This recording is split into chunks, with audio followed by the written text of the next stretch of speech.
நண்பர்களே, நீங்கள் பார்த்து கொண்டு இருப்பது உங்கள் கௌசிக ரிவ்யூ. சரி, வாங்க வீடியோக்குள்ளே போய் என்னென்ன நடக்க போகுது அப்படின்ற இன்ட்ரெஸ்டிங்கான விஷயத்தை தான் நீங்கள் இந்த வீடியோவில் பார்த்து தெரிஞ்சுக்க போகிறீங்க. அதுக்கு முன்னாடி நம்ம மல்லி இருக்காங்களா, அவங்க வந்து ஒரு பக்கம் அங்கே பிரதேசம் எல்லாமே ஒரு பக்கம் சிறப்பாக முடிச்சுட்டாங்க. அந்த ரவுடிங்களும் ஒரு பக்கம் எப்படியாவது நம்ம மல்லியை கடத்தணும்னு சொல்லிட்டு வராங்க. ஆனால் அதுக்கு முன்னாடி நம்ம விஜய் உஷாராக போயிட்டு நம்ம மல்லியை அங்கேருந்து காப்பாற்றி மீட்டு வீட்டுக்கு அழைச்சிட்டு வராரு. அந்த சமயத்தில் ரெண்டு பேரும் ஒரு பக்கம் மாலையும் கழுத்துமா வந்து இருக்காரு. என்னடா இது அதிர்ச்சியும், ஏன் திடீர்னு இந்த விஜய் எதுக்கு இவ கூட போய் மாலை போட்டு வந்திருக்கான் அப்படின்னு சொல்லிட்டு ஒரு பக்கம் கடுப்புலையும் வெறுப்புலையும் நொந்து நூடுல்ஸ் ஆகி இருக்காங்க. ஒரு பக்கம் ராஜேஸ்வரியும் நிஷாவும் ரெண்டு பேரும் ஒரு பக்கம் நல்லா குழுன்னு ஐஸ் கட்டி எடுத்து வச்ச மாதிரி சில்லுன்னு இருந்துச்சு. ஆனால் கொஞ்ச நேரத்தில் அவங்க ரெண்டு பேரும் மாலை கழுத்தும் வரதை பார்த்து அப்படியே சும்மா வயிறு தகன்னு எரிய ஆரம்பிச்சிருச்சு. என்னடா இது நான் ஒன்று நினைச்சேன், அந்த கடவுள் ஒன்று நினைத்துறாரு. இந்த விஜய்க்கு நான் படிச்சு சொன்னேன் இந்த மாதிரி பண்ண மாட்டான்னு சொல்லிட்டு அவன் ஏன் இந்த மாதிரி பண்ணான் அப்படின்னு சொல்லிட்டு கோவம் ராஜேஸ்வரிக்கு ஒரு பக்கம். சரி ஓகே, அடுத்த நாள் பேசலாம், இப்போதைக்கு பேசினா விஜய் தானே பேசிடுவான், மூஞ்சிக்கு மேலே அவன் மூஞ்சிக்கு நேராகவே பேசிடுவான் அப்படின்னு சொல்லிட்டு சரி பொறுமை கடல் இன்னும் பெரியதுன்னு ஒரு பக்கம் இருக்காரு. அதே சமயத்தில் அடுத்த நாள் நம்ம விஜய் வைக்கான்னு ஒரு பக்கம் பேப்பர் படிச்சுன்னு இருக்கு. அந்த சமயத்தில் ராஜேஸ்வரி பக்கம் படப்படன்னு ஓடி வராங்க. அதே சமயத்தில் மல்லி நாகு இவங்க ரெண்டு பேரும் சரி வெளியே போகலான்னு சொல்லிட்டு மல்லியை வெண்பாவை தேடுறதுக்கு அசாத மேலே மொட்டை மாடிலேருந்து கீழே இறங்கி வராங்க. அந்த சமயத்தில் தாங்க நம்ம விஜய் கீழே இருக்காங்க, ராஜேஸ்வரி மெல்ல போயின்னு இருக்காங்க. விஜய் எனக்கு ஒரு சந்தேகம்டா, அந்த மல்லி உன் குழந்தையவே தொலைச்சவா, அது மட்டும் இல்லாமல் ப்ரெக்னெண்ட்டாக இருக்கா, அந்த விஷயத்தையும் உங்கள்கிட்ட மறைச்சிட்டா, அப்படிப்பட்ட கேவலமான கேடு கெட்டவகிட்ட உனக்கு என்னடா பேச்சு, நீ பேச மாட்டா, அவளை வெறுத்துட்டேன்னு சொல்லிட்டு நினச்சேன், பழைய மாதிரி மாறிட்டியா, நீயும் சுயரூபத்தை காட்ட விஜய் அப்படின்னு சொல்லிட்டு கேட்க, இதோ பாருக்கா நான் பழைய மாதிரி இல்லை, அது என்ன காரணத்துக்காக போட்டேன்னு சொல்லிட்டு உங்களுக்கு தெரியாது, நான் ஒரு கோபத்திலையும் ஆத்திரத்துலையும் எந்த ஒரு விஷயத்தையும் நான் செய்ய முடியாது, அந்த இடத்துல செஞ்சதுக்கான ஒரு காரணம் இருக்குது, ஒரு ரீசன் இருக்குது, அது கூடிய வரையில் கூடிய சீக்கிரம் உங்களுக்கு புரிய வரும், அப்போ நீங்கள் தெரிஞ்சுக்க போகிறீங்க. அதுக்கு முன்னாடி ஃபஸ்ட்டு இந்த விஷயத்தை இதுக்கு மேலே பேசுகிறேன்னா நான் பழைய மாதிரியெல்லாம் இல்லை, அது எதுக்காக போட்டேன்னு சொல்லிட்டு உங்களுக்கு சொன்னால் புரியாது அப்படின்னு சொல்லிட்டு விஜய் தட்டி கழிச்சாரு. உடனே மேலேருந்து ஒரு பக்கம் நாகு ஒரு பக்கம் மல்லி பார்த்துன்னு இருக்காங்க. மல்லி இருந்து நாகு கிட்ட பார்த்தீங்களா இன்னும் என்ன விஜய் வெறுத்துனே இருக்காரு, விஜய் ஏன் என்ன இந்த அளவுக்கு ஒரு பக்கம் வெறுக்கிறாரு, அவர் மேலே உசிரியை வச்சுன்னு இருக்கா, அவர் என்ன ஒரு மசுரை கடை மதிக்க மாட்டேன்றாரு அப்படின்னு சொல்லிட்டு ஃபீல் பண்ணி கண் கலங்கி ஒரு பக்கம் மல்லி அழுந்துட்டு இருக்காங்க. மல்லி அடத்தை பார்க்கும்போது நமக்கு ஒரு பக்கம் மல்லி அழாதீங்க மல்லி, இந்த மாதிரி எல்லாம் நீங்கள் போய் ஃபீல் பண்ணலாமா சொல்லுங்க பார்க்கலாம், வாழ்க்கைன்னா கஷ்டம் நஷ்டம் துக்கம் துயரம் எல்லாமே வரும், அதுக்காக இந்த மாதிரி ஃபீல் பண்ணுறதுனால ஒன்றும் மாற போகிறதில்ல, அடுத்தடுத்து நம்ம என்ன பண்ணலாம் ஏது பண்ணலாம் சொல்லிட்டு நம்மளே நம்ம இம்ப்ரூவ் பண்ணி போயிட்டு இருக்கணும், அதை விட்டு இதவே நினைச்சுன்னு ஒரு பக்கம் வருந்திக்கிட்டு துக்கத்தில் துயரத்தில் இருந்தோம்னா ஒன்றும் நடக்க போகிறதில்ல அப்படின்ற விஷயத்தை ஒரு பக்கம் நம்ம நாகு எடுத்து சொல்கிறாங்க. அதே சமயத்தில் மல்லி இருந்துன்னு சரி ஓகே அப்படின்னு சொல்லிட்டு மௌனமே சிறந்துன்னு சொல்லிட்டு சைலண்டாக இருக்காங்க.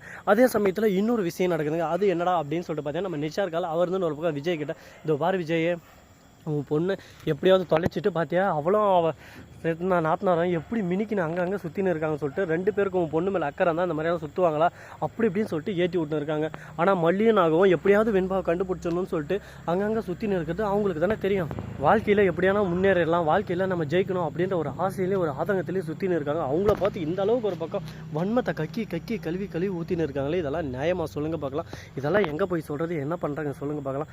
வாழ்க்கைனா இந்த அளவுக்கு ஒரு பக்கம் கஷ்டம் வரலாம், ஆனால் கஷ்டமே வாழ்க்கையாக இருக்கே உங்களுக்கு, இதை என்ன பண்ண போகிறாங்க ஏது பண்ண போகிறாங்கன்னு சொல்லிட்டு தெரியல. அதை பார்க்கும்போது நமக்கே ஒரு பக்கம் மனசு கஷ்டமாக தான் இருக்குது, போடாடி இந்த மாதிரியெல்லாம் பண்ணுறது எனக்கு சுத்தமாக பிடிக்கல அப்படின்ற மாதிரி விருப்பம் தான் இருக்குது. சரி பார்த்துக்கலாம், எல்லாமே ஒரு பக்கம் நல்லபடியாக மாறும், இதுக்கப்புறம் எல்லாத்தையும் மாற்றி அமைக்கலாம் அப்படின்னு சொல்லிட்டு ஒரு நம்பிக்கையோடு இருக்காங்க. அந்த நம்பிக்கை மாறாதான் என்னென்ன பண்ண போகிறாங்க ஏது பண்ண போகிறாங்கன்னு சொல்லிட்டு பொறுத்து வந்து பார்த்து தெரிஞ்சுக்கலாம். இது மட்டும் இல்லாமல் மறுபக்கம் என்ன நடக்குது அப்படின்னு சொல்லிட்டு பார்த்தீங்கன்னா நம்ம தலைமை விஜய் இருக்கார்ல, அவர் வந்து சிறப்பான ஒரு வேலை செஞ்சுட்டாருங்க. அப்படி என்னடா செஞ்சார் அப்படின்னு சொல்லிட்டு பார்த்தீங்கன்னா அதுக்கு முன்னாடி விஜய் செஞ்ச சம்பவத்தை நீங்கள் தெரிஞ்சுக்கணும். நம்ம ராஜேஸ்வரி இருக்கார்ல, அவள் என்ன நோக்கத்தோடு வந்து பேசினா, எப்படி இருந்தாலும் அவனை டே நீ எதுக்காக பேசுகிறேன்னு எனக்கு எல்லாமே தெரியும், உன்னை பொறுத்த வரைக்கும் எப்படியாவது என்கிட்ட அந்த சொத்தை அடிச்சிடணும், அது மட்டும் இல்லாமல் எண்ணி மல்லியை பிரித்து உன் சொத்தை மொத்தம் உன் பேரில் நீ எழுதி வாங்கிக்கணும், வெண்பா ஒரு பக்கம் கிடைக்கக்கூடாது, அதுதான் உன்னோட எண்ணம் எல்லாமே எனக்கு தெரியும். ஆனால் நான் ஏன் தெரியுமா எதுவுமே பேசாமல் இருக்கேன், இப்போதைக்கு எதுவும் பேச வேணாம் பொறுமையாக இருப்போம், எந்த அளவுக்கு ஒரு பக்கம் நம்ம பொறுமை கடலேன்னு பெருது மாதிரி பொறுமையாக இருக்கணும், அந்த அளவுக்கு ஒரு பக்கம் நம்ம பின்னாடி வச்சு செய்யலாம்னு சொல்லிட்டு தான் நான் அமைதியாக இருக்கேன். மற்றபடி நீ சொல்கிறதெல்லாம் கேட்டுக்கிட்டு ஓ இப்படி நடக்குமோ ஓ அப்படி நடக்குமோன்னு சொல்லிட்டு சேஞ்ச் சகுபம் அப்படின்னு சொல்லிட்டு எது ஒன்றும் நான் தட்டின்னு இல்லை, அதை ஃபஸ்ட்டு நல்லா புரிஞ்சுக்கும், இதுக்கப்புறமா தான் நீ உன் வாழ்க்கையில் மாற்றம் வரும், நீ எல்லாமே ஒரு பக்கம் மாற்றி அமைப்பா அப்படின்னு சொல்லிட்டு நீ நினச்சின்னு இருக்கலாம். அது போல் என்றைக்குமே நடக்க போகிறதில்ல, இனிமேல் என்னோடய ஆட்டம் ஆரம்பம், என்னோடய ஆட்டம் அதிரடியான ஆட்டமாக இருக்க போகுது அப்படின்னு சொல்லிட்டு சொல்லியிருக்காங்க. அதை கேட்கும்போது கொஞ்சம் பயங்கரமாகவும் இருக்குது, ஒரு பக்கம் பயமாகவும் இருக்குது, ஒரு பக்கம் கை காலால் நடுங்குது, ஒரு பக்கம் இப்படி நடக்குமோ அப்படி பண்ணால் என்ன ஆகும் இப்படி பண்ணால் என்ன ஆகும்னு சொல்லிட்டு. ஆனால் இதை பற்றி நம்ம கவலைப்படக்கூடாதுங்க, வாழ்க்கைனா இதுதான் இப்படி தான் இருக்கும், இதை ஏற்றுக்கிட்டு நம்ம அடுத்தடுத்து மூவ் பண்ணி தான் ஆகணும், வேறு வழி இல்லை அப்படின்ற இதில் தான் தள்ளப்பட்டு இருக்காங்க. இதுக்கப்புறம் என்னென்ன பண்ண போகிறாங்க இது பண்ண போகிறாங்கன்னு சொல்லிட்டு அடுத்தடுத்த வீடியோவில் பார்த்து தெரிஞ்சுக்கலாம். இதுக்கப்புறம் என்ன நடக்க போகுது அப்படின்னு சொல்லிட்டு பார்த்தீங்கன்னா கதிரேசன் ஒரு பக்கம் விஜய் கிட்ட வந்து விஜய் எப்படியாவது என் பேத்தியை கண்டுபிடிச்சிரு, என் பேத்தி இல்லைனா அடுத்த செகண்ட் உன் நிலமை என்ன ஆகும்னு சொல்லிட்டு தெரியாது. நீ மல்லிக்கு என்ன எல்லா டைமும் ஒரு பக்கம் சப்போர்ட் பண்ணி போயின்னு இருக்க, மல்லி உன் வாழ்க்கையில் பர்மனெண்ட்லாம் வச்சுலான்னு சொல்லிட்டு நீ திங்க் பண்ணிருக்க போல. அது எனக்கு நல்லாவே புரியுது. நீ அப்படி மட்டும் எண்ணத்தில் இருந்தால் அடுத்த செகண்ட் என்னோட சுயரூபத்தை பார்ப்பேன். என் பேத்தி கிடச்சிருவான்னு சொல்லிட்டு தான் இருக்கேன். இப்போ நான் மல்லி மேலே கேஸ் கொடுக்க போகிறேன், மல்லி தான் வெண்பாவை கடத்தினான்னு சொல்லிட்டு அப்படின்னு சொல்லிட்டு பொய்யான ஒரு புரோடாவாக விட ஆரம்பிக்கிறாரு நம்ம கதிரேசன். உடனே பார்க்குற விஜய்க்கு ஒரு பக்கம் பதட்டம்.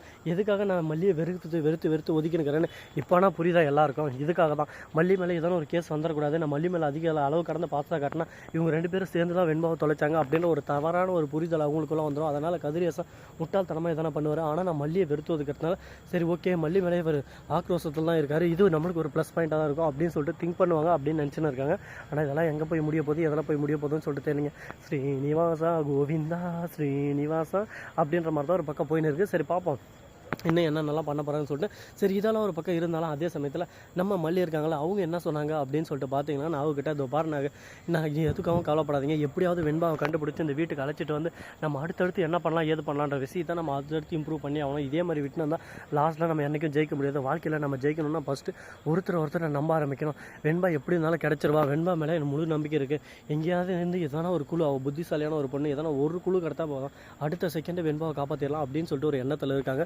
இந்த எண்ணம் பழிக்குமா நடக்குமா, என்ன பண்ண போகிறாங்க ஏது பண்ண போகிறாங்க அப்படின்ற பல சந்தேகங்கள் நம்ம மனசுக்குள்ளே ஓடிக்கிட்டு தான் இருக்குது. அந்த சந்தேகங்களுக்கான விடை கிடைக்குமா கிடைக்காதா, என்னென்ன நடக்க போகுது அப்படின்ற விஷயத்தை பொறுத்திருந்து இந்த வீடியோவில் பார்த்து தெரிஞ்சுக்கலாம். இந்த வீடியோ பிடிச்சிருந்தா லைக் பண்ணுங்கள், கமெண்ட் பண்ணுங்கள், ஷேர் பண்ணுங்கள், டிண்டிங் மேலே தட்டி விட்டு போங்க. அப்போ தான் நாம போகிற அடுத்தடுத்த வீடியோ உங்களுக்கு உடனுக்குடன் நோட்டிஃபிகேஷனில் வந்து கொண்டே இருக்கும். மிக்க நன்றி, தேங்க்ஸ் ஃபார் வாட்சிங், டாடா, சி யூ, நன்றி, வணக்கம், வந்தனம், வருக தருக.